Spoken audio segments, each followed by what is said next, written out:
Hi, and welcome to CryptoBiography. I'm your host, Brandon Starr, and this is episode 120, The Last Rule, Part 6. So we are getting back to The Last Rule after taking a week off to talk about, my personal life and so on. I hope you enjoyed that. Since we did have a week off, a little reminder, the Vizier, who is the main character, the narrator as well, is in Siberia and was exploring Vault 414, found the shattered shards of an unusual object which burned his hand with freezing cold, actually, at the end of the last episode. And so now we're going to have to see what happens next. Here we go. I called them over to look at my hand.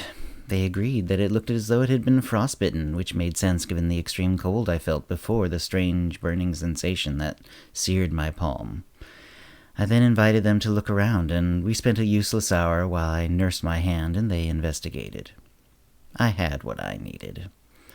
As soon as I mounted the steps and felt the fresh air on my face, a tension left my chest that I hardly knew I had.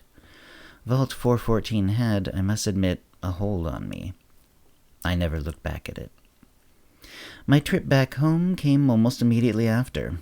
I slept through as much of it as possible, since I had to get my body back on schedule, and also because I knew I would immediately have to report to Lord Korathag. And report to him I did. The instant I returned, I sent a message to his people and started towards the palace. Korathag saw me immediately. "Sasha Petrov, Lord," I said. "I've confirmed that she was not accounted for at the time of the break-in, and went on the run even before we moved in on her residence. I've started a worldwide search. She had a lover who is also on the run, likely with her. It is unknown what role he had in the break-in, if any, but almost certainly helped her escape the region." "Dismissed, Vizier. Get her. Get them." I bowed low and left. I exited out the side closest to my office and closeted myself there. The next few hours were spent contacting all kinds of people. Many were in law enforcement or espionage. Yes, we have separate espionage agencies, even though the entire world is under the rule of Lord Korathag. They are specifically there to find and root out unrest groups. I have extensive contacts there. I also contacted some more unusual people, celebrities. You see, I know that celebrities often have unusual contacts and know unusual people. Some people who could avoid police their entire life could not avoid the people who run in celebrity circles. And I had a hunch that Sasha Petrov might be one of them. This, it turns out, was prescient. "Lisa," I said as she entered the formal meeting room. I was again on the far side of a rather large table, so that there could be no mistaking that she was not being touched by any man other than our lord. "Vizier," Lisa said, smiling. "May I sit?" "Please," I said, waving my hand. This was, of course, her side of the castle. She was merely being polite. She sat with a grace I didn't know could be accomplished by such a simple act. I was forcefully reminded again how she got the position of favor that she did. "What brings you, Vizier?" Lisa said. "2 meetings in less than a week. People will talk." "I sincerely hope not," I replied. It was true. Nothing could assure my death quicker than if Korathag thought I was having an affair with his favorite. It was why I carefully kept my hands on the table, visible to the guards and any cameras. So then, what? The Sasha Petrov. She thought about this. Not one of my women. No, I wouldn't think so. She's from the back end of nowhere, eastern Siberia. "Recruiting for me, are you?" I smiled. "The opposite. I'm hoping you can help me find her." "Why should I be able to find this far-flung flower?" Lisa said, a smile playing at the corners of her mouth. "Because I believe she is here, in the capital." "Sightseeing?" "Hardly. I decided not to say what I expected Sasha to do or try to do. She may be a danger." Lisa simply looked back, taking in whatever subtext she could. "I see. You will help me in this endeavor, then?" My dear Vizier, of course I will.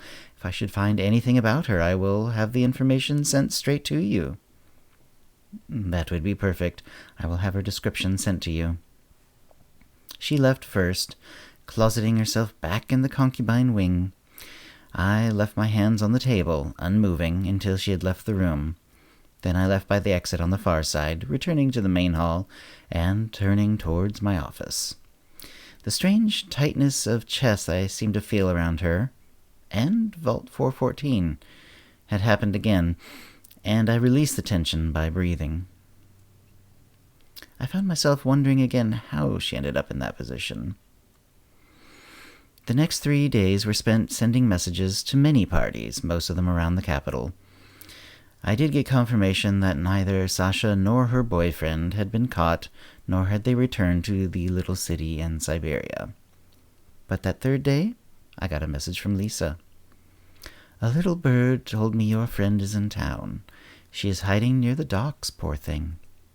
The address confirmed that. I had a team together within minutes. They were all informed that this operation would be top secret, and they knew the punishments for letting word slip to anyone short of me or Lord Corothag. And so, in less than an hour, I was in a cell, with Sasha in front of me, manacled to a chair. There were no windows, no cameras. She looked at me a long time, and I sized her up. She was young, with medium-length, dark brown hair that she had braided down the back. Her face was sharp, and her eyes were clear, brown, and intelligent. She was on the thin side. I believe that she had always been thin, or perhaps athletic, but had been living hard since going on the run. I suppose she would have been considered attractive if I was into that sort of thing. "Did you get my message, then?" she asked. I was not surprised. My expensive clothes would have marked me as someone high up, though I had not introduced myself. She had made the connection, or just taken a chance. "Yes." "Then you know I did it. He's mortal." "Yes. For now, I suppose." "That was his immortality, his soul, his essence, whatever you want to call it. I smashed it." "Why was it cold?" I didn't want to give her too much information, but I wanted to confirm to her that I had in fact been to Vault 414. "I don't know. Something about the darkness inside him, perhaps, or perhaps anyone's essence put into a container outside the body becomes cold. It was cold before I broke it, too." I held up my injured hand, which had mostly healed, but not entirely. She looked at it, then nodded. "But it's not over," she said. "I was told that I had to be the one to finish him, but destroying that vessel was only part of it. He'll make another one, I think, if we let him." "He knows it was destroyed," he said. "He was very angry about the break-in." She nodded. "I don't know how long it takes to make another. Years, I hope. But this is when he's vulnerable. Now." I leaned forward. "What are you suggesting?" And that's where we're going to end the story for this week. So I hope you've enjoyed it. If you have any comments or questions about this episode or previous episodes, CryptoBiography@gmail.com, or hit us up on Facebook or Twitter. And thank you for listening. Words and music, copyright 2019, CryptoBiography LLC, all rights reserved. Characters and events are fictional, fictionalized, or satirical.